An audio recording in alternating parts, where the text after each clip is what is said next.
Hi, everyone. Welcome to Unit 7 of Learning Across the Lifespan. It's so great to have you. Hope you had a wonderful Unit 6.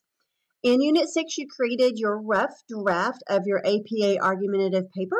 I will be grading that as soon as I can. I will take my time with that because I'd like to provide quite a bit of feedback for you on this rough draft. So it may take me a few days. So if you'll just be patient with me, I will get that to you this week. So let's talk about what we have going on in Unit 7.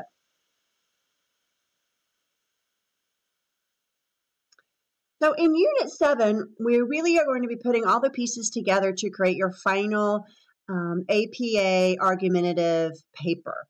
And so really all that is graded this week is that paper. But remember, it's worth 25% of your final course grade, which is a really big chunk of your total points. So you want to make sure that you do a great job. Now, I know you're going to want to use the feedback from me in your Unit 6 rough draft. So I'd encourage you to go ahead and get started on your final draft, make the revisions that you think should be made, use your own judgment there and do some self-revision.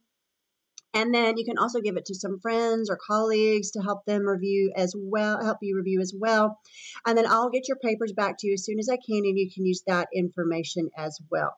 Now, here's some great information to help you make sure that you are correctly using APA formatting. That is a requirement of this paper. APA formatting can be really tricky, so if you're not familiar and you don't know 100% for sure if you're formatting correctly, you're going to want to go ahead and just review these sources to find out, make sure you're using the correct formatting. So here is what is due in the paper. You want to make sure you have a title page with a running head and page numbers in APA formatting. All of this should be APA style. The body of your paper, so not including the title page or the reference page, should be 3 to 5 pages. Make sure in the body of your paper you begin with an introduction paragraph or 2. Have your supporting paragraphs in the paper, and then have your conclusion.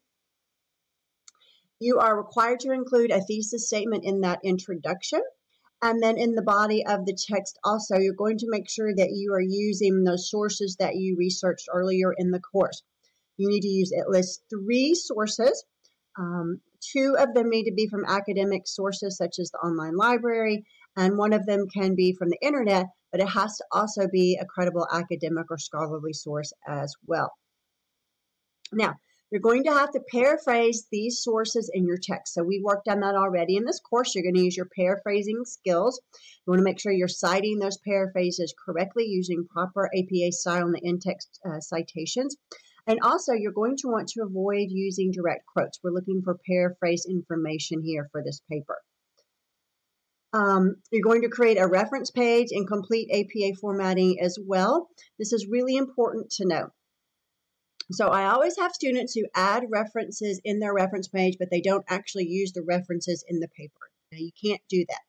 So if you use a source or list a source in the reference page, you must use that source as a summary or paraphrase or a direct quote in your paper and cite it using in-text citation. So you can't just list a lot of sources to meet the source requirement for the reference page and not use them in the paper. Conversely, you cannot use a source in the paper without citing it in the reference page. So it has to be in both places if you're going to use source information. Just again, be sure to review for your APA formatting as well. Now, our class discussion this week is actually not going to be graded. It's just a chance for you to ask questions about the final draft to me and to your classmates as well. And I'll be monitoring that daily. Now, if you have an emergency question, please email me that question or call me with the question, because I will probably only check this once or twice a day, and I will check my email and phone and that sort of thing more frequently. And also, just to let you know, this is due on Sunday, so you want to make sure that you give yourself plenty of time to do all of the revisions. And I also want to encourage you not to skip this step. So even though you completed all of the paper in Unit 6, and you have a version of the paper, a rough draft, so you could submit that theoretically in Unit 7 and get a grade for that. But it really misses the point of the assignment, and that is really what it has been the whole course, is to teach you the writing process, which is the beginning writing process where you begin to think about your research, you begin to brainstorm ideas, you create outlines, then you create your rough draft and you get everything down on paper, and then you go through the revision process. So you want to make sure that you go through all of the steps, including this final one of revising your paper to create the final paper, in order to get a really solid experience of the writing process. So as you move forward as a student, you can apply that to all of your papers, and it will help you become a better writer, a more successful writer, and really a better student. So if you have any questions this week, please do not hesitate to contact me, and I look forward to hearing from you.